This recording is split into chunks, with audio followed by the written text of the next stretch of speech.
अस्सलाम वालेकुम एवरीवन। मैं उम्मीद करती हूँ आप लोग खैरियत से होंगे। अल्हम्दुलिल्लाह मैं भी खैरियत से हूँ। Welcome back to my channel. और ये वीडियो बनाने का मकसद ये है कि मुझे ना काफ़ी इंक्वायरी आती है कि मेरे हस्बैंड को गल्फ में जॉब कैसे लगी और वो अपनी फैमिली को कैसे लेके आए हैं यहाँ पे। तो मैंने सोचा एक एक को जवाब देने से अच्छा मैं एक डिटेल्ड वीडियो ही बना लेती हूँ। तो ये वीडियो बनाने का मकसद वही है, जो भी लोग स्ट्रगल कर रहे हैं इंडिया से ओमान आने के लिए, तो वीडियो एंड तक जरूर देखना। ये वीडियो में मैंने ना 3 अलग अलग सेक्शन में कवर की हूँ। फर्स्ट है जो डॉक्यूमेंट्स चाहिए ओमान आने के लिए। सेकंड है अगर आप फैमिली के साथ में आ रहे हो तो आपको क्या क्या एक्सपेंस होगा यहाँ पे मंथली। थर्ड है एज एन इमिग्रेंट आपका यहाँ पे लाइफ कैसा होगा। तो ये सारे टॉपिक्स मैंने इस वीडियो में कवर किए हैं। तो चलिए चलते हैं वीडियो में।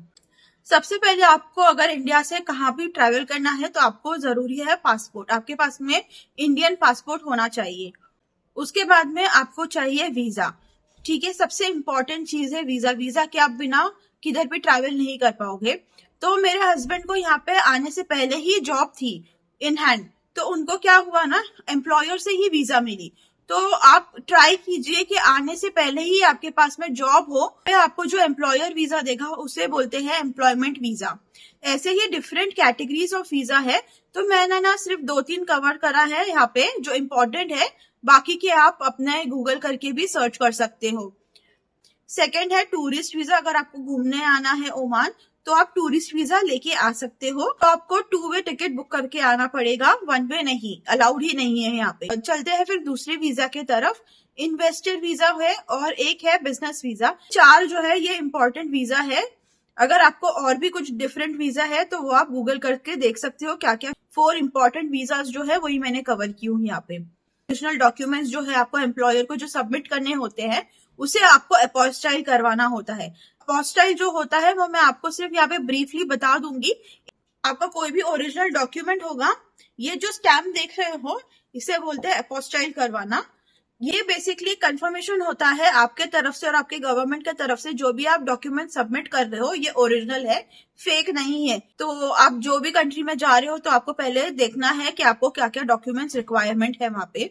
तो ओमान में ये अपोस्टाइल करवाना इंपॉर्टेंट है। जैसे अब मैं आपको ये दिखाऊंगी कि यहाँ पे जो रियाल है वो कैसा होता है। ये है ओमानी रियाल, ये 10 रियाल है। ये देखिए ये 10 रियाल है यहाँ का, ओमान का। तो इसका कन्वर्जन आज के टाइम पे क्या है इंडियन करेंसी में मैं आपको बताती हूँ। ये देखिए ये ओमानी रियाल का कन्वर्जन है।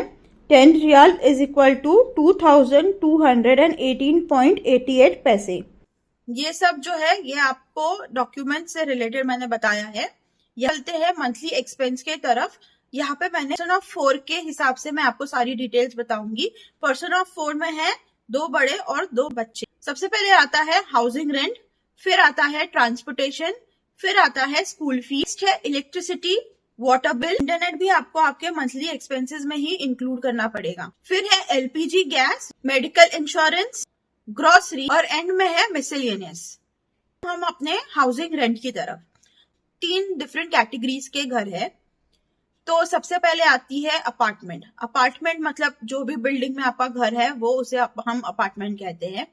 फिर है विला और फिर है कंपाउंड। विला मतलब जो बंगलो जैसा होता है घर वो, और कंपाउंड मतलब एक क्लोज सोसाइटी होगी, उसके अंदर आपका विला हो सकता है या फिर आपका अपार्टमेंट हो सकता है, डिपेंड आप क्या चूज करते हो। यहाँ पे बेसिकली जैसी आपकी लोकेलिटी है वैसे आपका हाउसिंग रेंट डिपेंड करता है। अगर आप मेन सिटी में रह रहे हो तो आपका जो रेंट है वो ज्यादा होगा। अगर आप थोड़ा आउटस्कर्ट्स में रह रहे हो तो आपका रेंट कम होगा।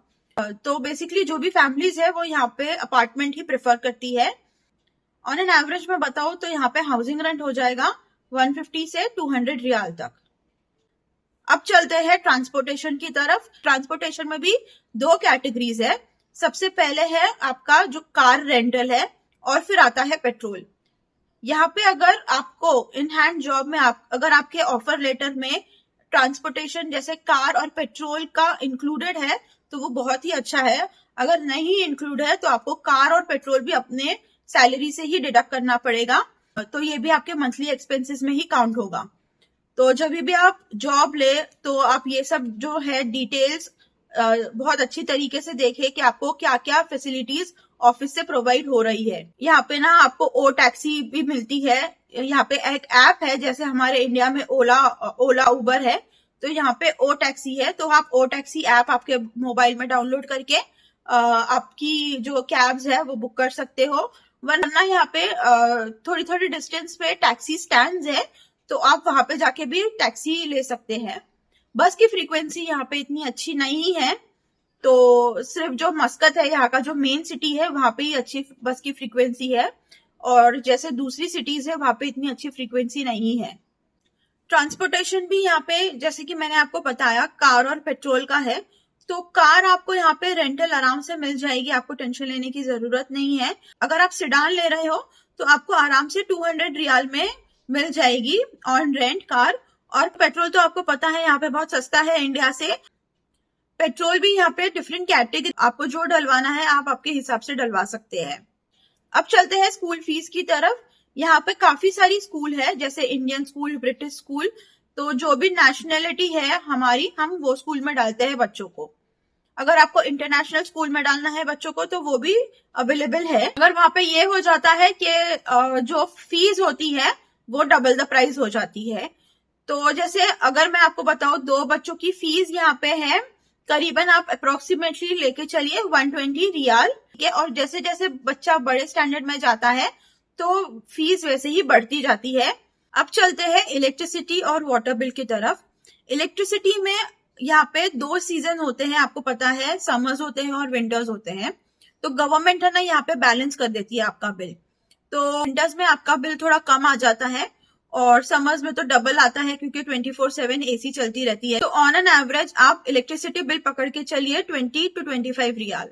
इलेक्ट्रिसिटी भी डिपेंड करता है कि आपका कितना बड़ा घर है, आप कितना यूसेज कर रहे हो। वाटर बिल भी आप आपके यूसेज के हिसाब से ही होता है यहाँ पे, बट ऑन एन एवरेज यहाँ पे 9 to 10 रियाल आपका वाटर बिल लेके चलिए। ये बारी इंटरनेट की। इंटरनेट भी आपको आपके मंथली एक्सपेंसेस में ही इंक्लूड करना है। यहाँ पे ना काफी ऑप्शंस है इंटरनेट के। या तो आप डोंगल लगवा लीजिए, या तो आप आपके फोन में रिचार्ज करवा लीजिए। और फिर ऑप्शन है कि अगर आप बिल्डिंग में रह रहे हो और आपके नेबर को अगर आपसे शेयरिंग करना है तो वैसे भी ऑप्शन है कि आप शेयरिंग में भी इंटरनेट ले सकते हैं। तो ऑन एन एवरेज आप पकड़ के चलिए इंटरनेट का 25 to 30 रियाल। तो अब बारी आती है एलपीजी गैस की। एलपीजी गैस यहाँ पे 3 रियाल है, जो कि बहुत ही सस्ता है। आती है मेडिकल इंश्योरेंस की। अगर इंश्योरेंस आपके पैकेज में कवर्ड है ऑफिस के थ्रू तो आपको टेंशन लेने की जरूरत नहीं। वहां से आपको है ना एक कार्ड मिल जाएगा, इंश्योरेंस कार्ड। तो आप जो भी हॉस्पिटल में जाओगे वो इंश्योरेंस कार्ड आपको दिखाना है।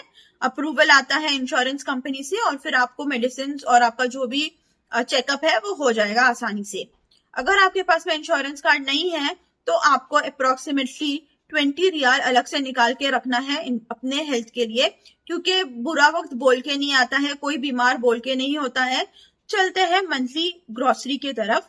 मंथली ग्रोसरी में मैं कुछ कमेंट नहीं करूंगी क्योंकि हर फैमिली का अपना हिसाब होता है। ऑन एन एवरेज मैं पर्सन ऑफ 4 के लिए बता रही हूँ, आप 100 to 120 रियाल पकड़ के चलिए। इसमें मैंने ग्रोसरी में सारी चीजें इंक्लूड की है। इसमें मैंने eatables, non eatables, vegetables, fruits सारी चीजें कवर की है। अब बारी आती है मिसलेनियस एक्सपेंसेस की। मिसलेनियस एक्सपेंसेस मतलब जो एक्स्ट्रा एक्सपेंसेस होते हैं। इससे जो पहले एक्सपेंसेस थी ये सारी मैंडेटरी थी, अब मिसलेनियस में ये मैंडेटरी नहीं है।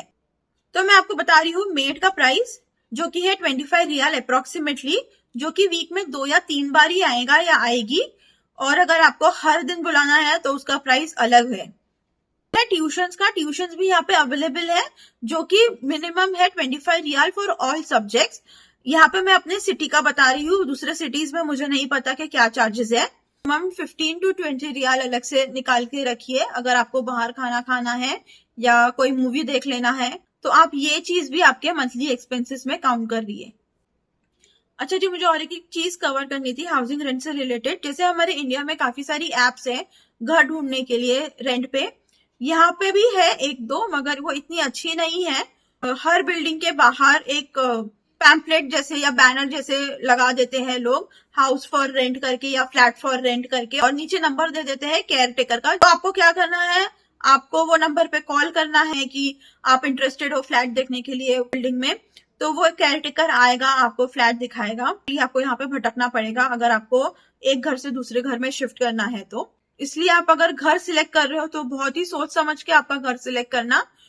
अब चलते हैं हमारे लास्ट सेक्शन में कि एज एन इमिग्रेंट अगर आप ओमान में आ रहे हो तो आपकी यहाँ पे लाइफस्टाइल कैसी होगी या फिर आप कितने सिक्योर होंगे यहाँ पे।